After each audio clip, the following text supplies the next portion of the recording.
Hi hello నమస్తే welcome back to Nandu's kitchen. ఈరోజు మన కిచెన్లో ఫిష్ తావా ఫ్రై ఎలా చేయాలో చూపించబోతున్నాను. జనరల్గా చాలామంది ఫిష్ ఫ్రై చేసినప్పుడు డీప్ ఫ్రై చేస్తే ఆయిల్ వేస్ట్ అయిపోతుంది. అలా అని తక్కువ ఆయిల్ వేస్ట్ చేస్తే ప్యాన్కి ఫిష్ అనేది అంటేస్తుంది. అలా కాకుండా నేను చెప్పే టిప్స్ పాటిస్తూ నేను చేసే విధంగా చేస్తే పర్ఫెక్ట్గా క్రిస్పీగా వస్తాయి. ఫిష్ ఫ్రైని టేస్టీగా అండ్ క్రిస్పీగా ఎలా చేయాలో చూసేద్దాం పదండి.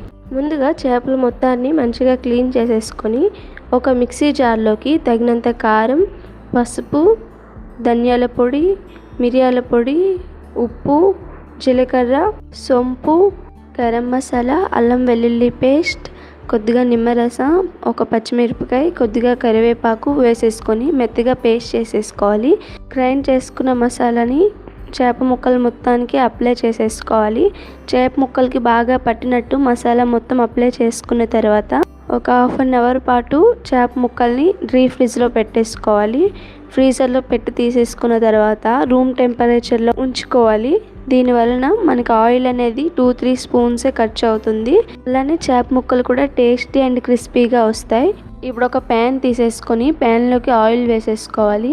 ఆయిల్ కొద్దిగా హీట్ అయిన తర్వాత మీకు నచ్చితే కరివేపాకు ఫ్లేవర్ కోసం కరివేపాకు వేసేసుకొని దానిపైన చేపలను పెట్టేసుకోవాలి. చేపల్ని ఒక 10 మినిట్స్ పాటు లో ఫ్లేమ్లో ఫ్రై చేసేసుకొని ఒక 5 మినిట్స్ పాటు ఫుల్ ఫ్లేమ్లో చుట్టుపక్కల ఫ్రై చేసేసుకోవాలి. ఇంతేనండి, tasty and crispy fish fry ready అయిపోయినట్టే. మీరు కూడా మీ ఇంట్లో ట్రై చేయండి. ఎలా ఉందో కమెంట్ సెక్షన్లో కమెంట్ చేయండి. వీడియో నచ్చినట్టయితే లైక్ చేయండి. మరిన్ని వీడియోల కోసం మన ఛానల్ని సబ్స్క్రైబ్ చేసుకోండి. Thank you.